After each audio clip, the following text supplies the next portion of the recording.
we're more of the mindset, like one of the big quotes in our house is, service is the rent we pay for the privilege of living on this earth. And so if Mm. we're going to be graced by God to be able to live and to breathe and to be healthy and happy and safe, it is our job and our privilege to help others that need a helping hand. Welcome back to Balance Boldly Podcast for ambitious women in business and a few brave men. I'm Naketa Thigpen, your host and balance and relationship advisor, partnering with you to change the narrative to amplify intimacy within and across your relationships so you can have the freedom, flexibility, and confidence to thrive in work life and love. You guys know, if you've been listening, my personal mission for this and every episode of the Balance Boldly Podcast is to serve you with the tools you need for moving beyond just barely surviving the burnout of work life over those narrow hills of imposter syndrome and through the barriers preventing you from being and doing greater. That is why it's my pleasure, my absolute pleasure, to introduce this final episode of Season 15's theme of serving greater, higher, and deeper with a friend. She is an amazing example of what every sisterhood should be when you are really being more than just authentic. I have to give it to you guys. She is a professional colleague that turned friend that does not require me to talk to her every day or every second or text back every moment. She understands because she has a full, productive professional life, a robust family commitment, and occasionally when we can get together a couple times a year, she says, let's go and play, and we can have a really good time without feeling like we have to posture or pretend or have a mask on. So that is why I can sincerely say she is a friend, and I thank her for that. So let me introduce you to Suzanne Ghee. This phenomenal woman, and let me share why. She's a healthcare strategist, community advocate, and feminist.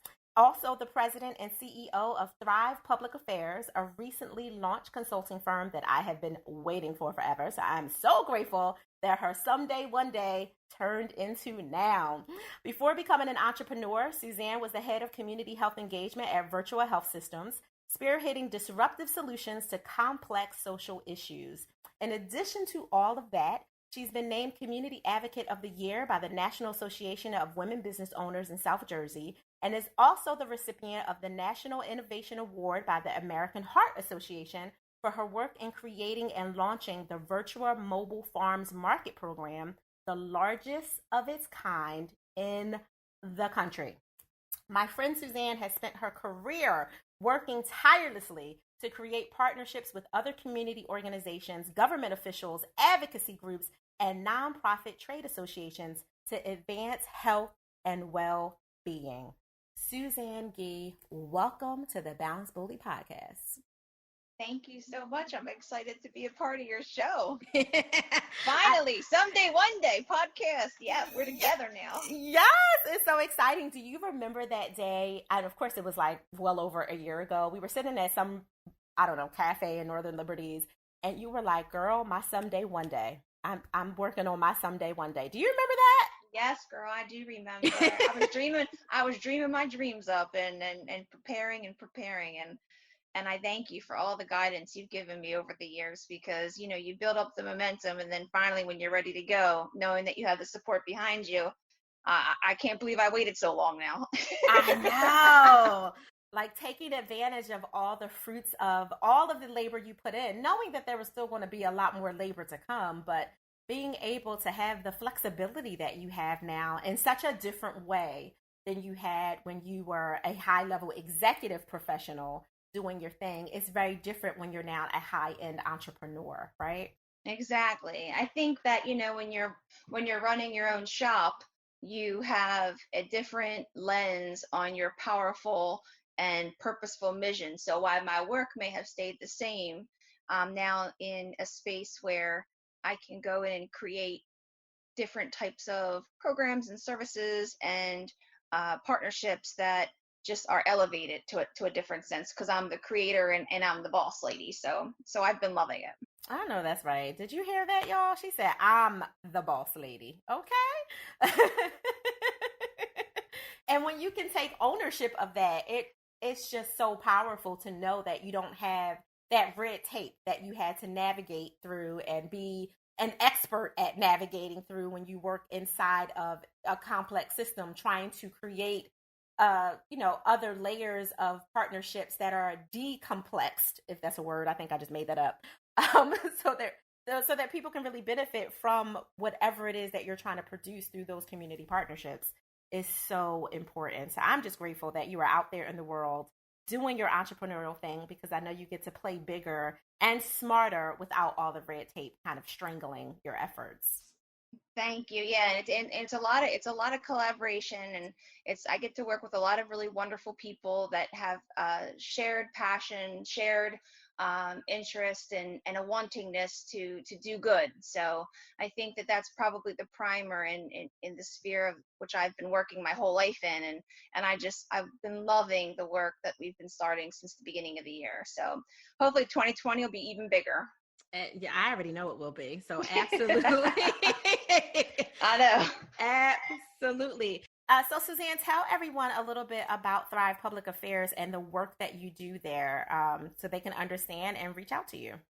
Sure. So Thrive Public Affairs is a consulting firm that focuses on social impact, strategy, and health policy.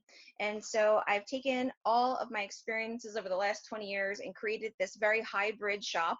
And we help companies, nonprofits, community-based organizations, and health systems create, innovate, and drive very mission-driven programming and services that help community members achieve their health and well-being goals, mm-hmm. and even more specifically promote something called health equity, which is a definition and a phrase in which people describe helping communities attain their highest level of health. So that's really where I spend the majority of my time working on health equity. So is this mainly for nonprofits? Nope, it's for for-profits too. We know that there's a lot of great companies out there that have a mission that may be connected to the social determinants of health and have corporate social responsibility goals. So, any large company around the world can invest directly into their communities that, A, helps them do good and invest in their communities to uplift their communities, but it also elevates brand and reputation. So you look at the strategic imperatives of a company, I look at what are the needs of the community that they're serving, and then I work with companies directly to create programs and services that are aligned and defined to tailoring custom solutions to something they may want to invest in. That is awesome. So you get the opportunity of creating something that's actually impactful versus a company saying like, oh, we reinvest back into the community because we sent 10 workers to the local shelter to feed, 100 people on Thanksgiving, right? Exactly. And that's more, and that's nice. And for companies that do that, that's a nice thing to do. But mm-hmm. I really try to focus on, okay, what are we doing that's sustainable and that is reinforcing? Because having episodic encounters in the community, especially when you're a large company or a large community-based organization, one and done is not really something that I would call, impactful over time. Right. And so I really try to make something called a common agenda where all stakeholders buy in and build in new partners and new collaborators so that we can work more powerfully and more purposefully to achieving a higher goal.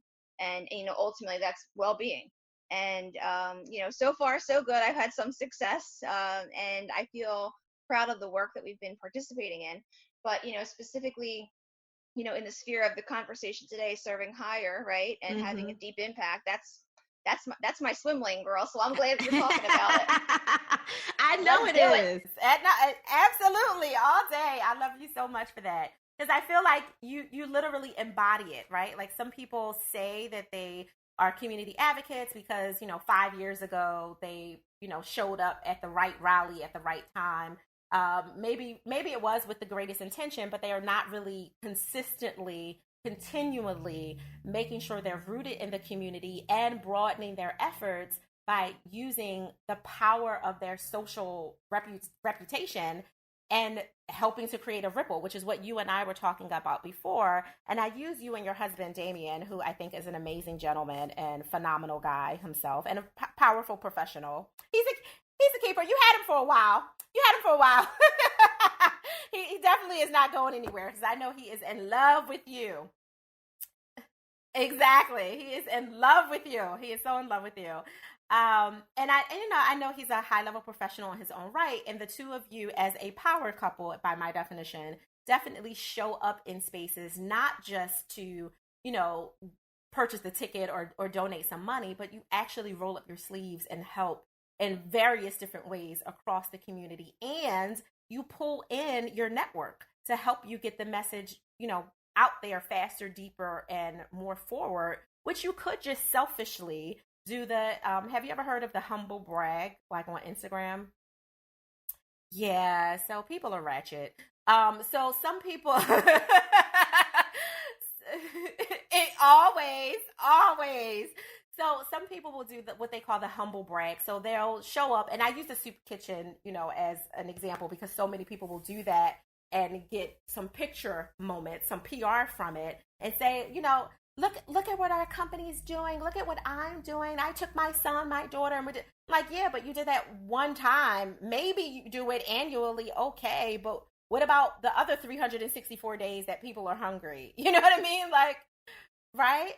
And they'll get the PR moment for it, or they'll stand, they'll be having like their son wash their new, I don't even, I'm not into cars. So some 2021 version of something that hasn't come out yet. And the son is washing the car. And it's like this whole post about, oh, see, I'm teaching my son the benefits of effort. But the brag was really the car, right? Like they were trying to show you their luxury, but then trying to dovetail it to something else. And it was really so they could have the opportunity to say, this is what I am, but that's not what we're talking about. And there's nothing wrong with luxury because I love some luxury things.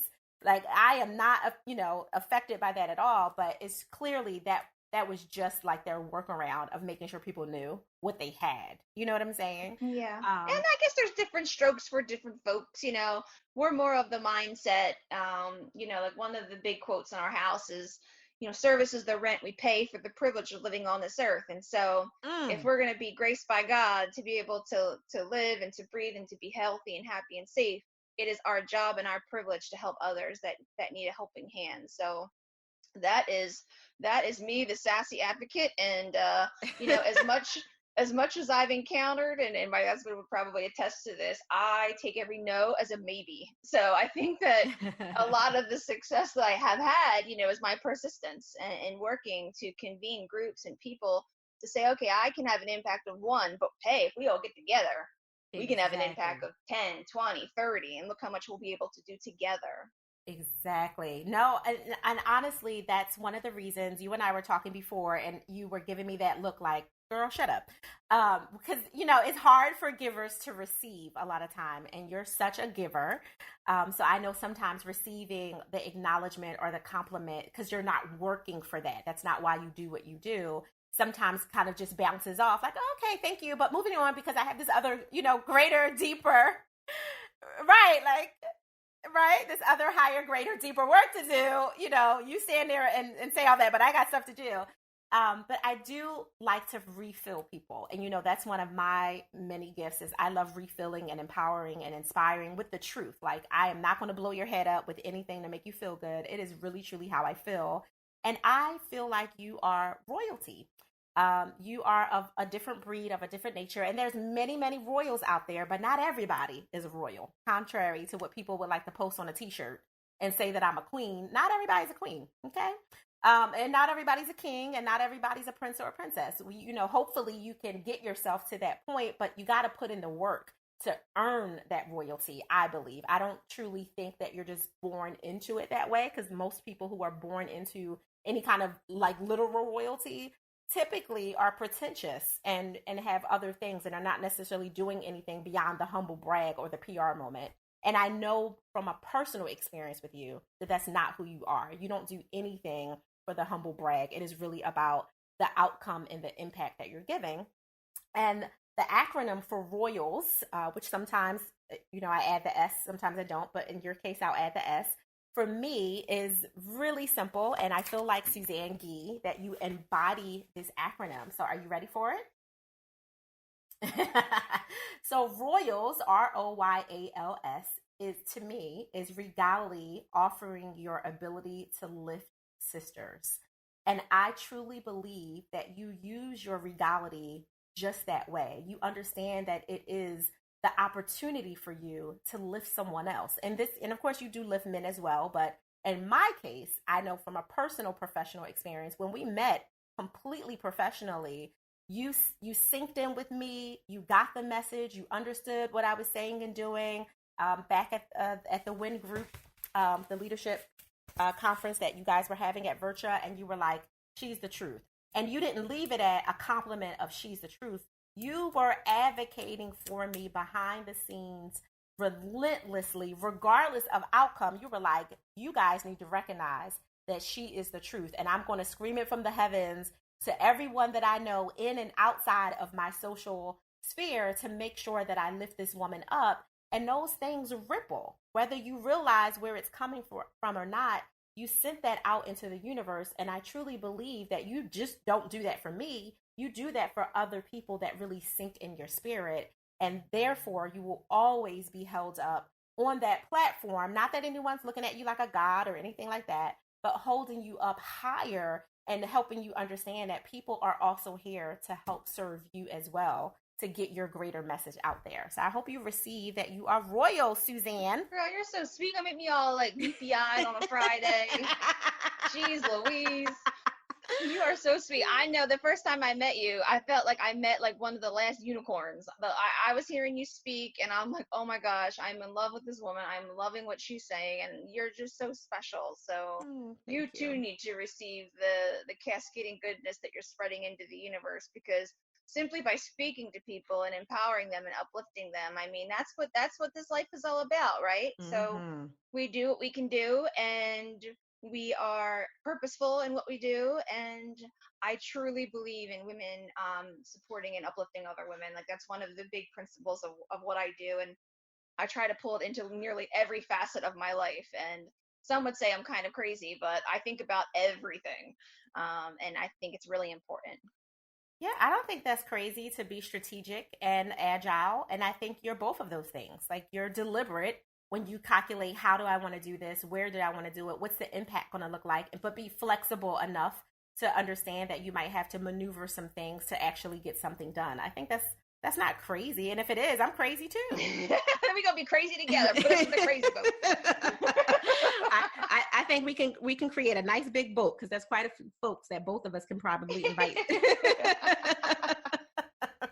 to that ship. So you are clearly, in addition to an entrepreneur and a high level professional that comes from that executive corporate space and being able to maneuver all of that, you are clearly also a wife and a mom. So you're managing a full plate in addition to the great work that you're doing out in the world. Your first ministry is always to your home. How are you, navigating the balance of that with your babies and with your man and, all of that stuff that kind of occurs behind the curtain? Yeah, sure. So, I mean, like, family comes first. And so I believe in like purposeful calendaring. So I name and claim time on my calendar every week for both my husband and my kids. And while we all have crazy schedules and we may work 40, 50, some weeks 60 hours a week, I always try to make sure that if I know I'm not going to be here at nighttime for the girls, for their dinner, or if my husband and I have a lot of events, we at least sit down and have breakfast in the morning.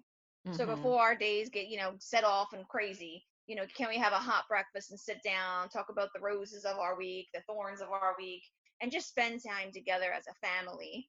And, even with my husband, who has a really big career as well, in the finance industry, he has to travel a lot. So I'm very selfish in the fact that I take over his calendar sometimes and say, okay, we're going to schedule date night, me and you, every other week. And we're going to hold ourselves accountable to this, because we need to remember why we like each other and why we love each other. Yes. And so that's been really, I think, one of the recipes of success in our marriage, because that's our time together and alone where we can reconnect. And I just think it makes us stronger as parents, so that if we're doing morning crafts and breakfast with the girls, or if we're having movie night on the couch on a Saturday, we've kind of filled up all of our pots of love. Yeah. So nothing's ever perfect, but that for me, that's been one of the best ways that I can ensure that I schedule out that time. Because if I don't, then it kind of goes by the wayside. And then your kids are asking you, when can we do something? And I don't want that to be the case. I want to be, more preventative. And I want to make sure that, my children and my husband are feeling the love continuously, not just when I say, oh, yeah, let's do this now because I haven't seen you in a while. No, absolutely. And that makes a lot of sense, especially from, a work life and love perspective, because that's truly where your joy, the seeds of your joy are created, is when you're also covering the love area of your life. And not just with your lover, your husband, but also your children. Your children are your loves, your mom, your sisters, like they all matter to you, and making sure that you can create some space, some room for them in your life amidst you kind of working for the legacy that you're creating for them is extremely important. So that makes a lot of sense. So what do you do for just Suzanne? Like, how do you give yourself permission to pause? So, I'm evolving in this Suzanne, learning how to like relax. Um, Everybody says like my nickname is Supernova, and it's true. I run, we run so fast. I probably run a little faster. But when I fall down and it's like when the cartoon character hits the wall and slides down the wall and is a pull of mush and then you can't get back up. So, I've been a little bit better since I've become an entrepreneur this last year in particularly making sure that if I feel like I'm going to have a really hard month, I'll schedule 2 days off during the week that following month just for me. And that might mean catching up on my favorite TV shows on Hulu or just going to the salon and getting a haircut and a manicure. So I'm not that fancy, but I relish in things like that, and I don't mind the grind. I don't mind working hard. I don't mind working mornings and nights and even weekends. But just knowing sometimes that you have some time saved up to have some special time for yourself, it just gives you something to look forward to. And so for me, that's what works for me.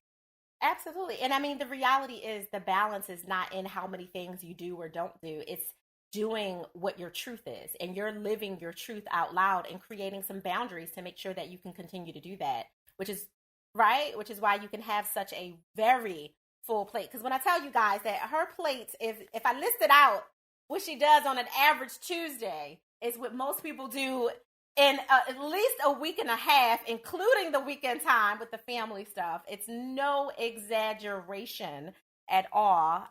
It is enough to make anyone be overwhelmed at just listening to the litany of things that she actually gets done, not just doing, but getting done. And that's because Suzanne is already in her truth. She's being who she said she would be. And it took her a little while to, become that, to use Michelle's, right? But becoming Suzanne is exactly what she needed to do so she could live her fullest life and have the balance. And she'll still be becoming who she will be at the next level in 2020 and 2021. And I'm just so grateful to know you and honored by our friendship and our sistership and being able to have honest, raw conversations with you, whether it's a quick 2 seconds on text or sitting down at a cafe somewhere or jumping on the phone. I appreciate you. I appreciate you. I'm so grateful to know you too. And that's what I think like is so special. If you can find, one or two, great friends, great professional colleagues, great like-minded people that support you. I mean, that's what this is all about, right? And so connecting and finding those connections with those people that have, the same values as you. So, I've loved you since I met you, Naketa. I really have. I'll take you into my next life with me too, okay? I know.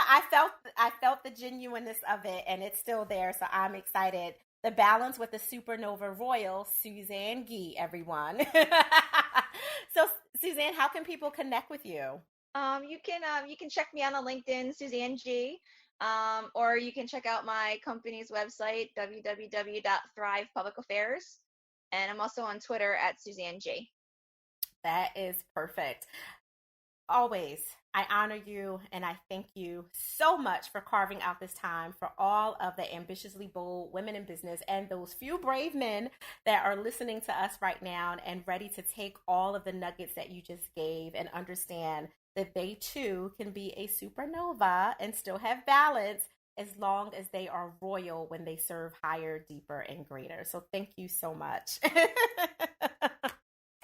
You're welcome. Thank you again, listeners, for tuning in. I know this was a powerful, robust episode, just as much as it was for me, for you as well. And I know it because I'm in sync with you guys.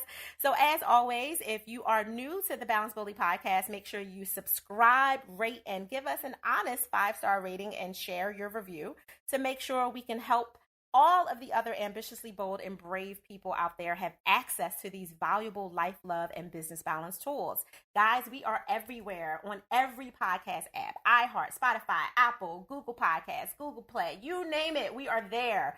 So there's no excuse when you share with someone and say, I don't know if they know how to do it. It's okay. Share and send them a link to the Podcast Addict, which just about every phone can get access to. And they can get everything that they need from here by listening to the replays of the old episodes, but especially of this one. So in the interim, until I talk to you guys again, you can always join us over at the IAC, the Intimacy Advantage Clinic, on Slack. It is a special, private, and free community where we are going in and continuing the conversation between the Balance Boldly podcast and Let's Talk Intimacy live stream and all the things to really go into your work, life, and love issues and get you to the next level for free. So make sure you join us at the IAC. The best way to get there is to go to thigpro.com, click one of the links, get the information, or go to Instagram. In the bio link at Ask Naketa is a direct link to the form to fill out, and you can get what you need. So go, create your balance, create your joy, but remember, do it boldly. Thank you for listening.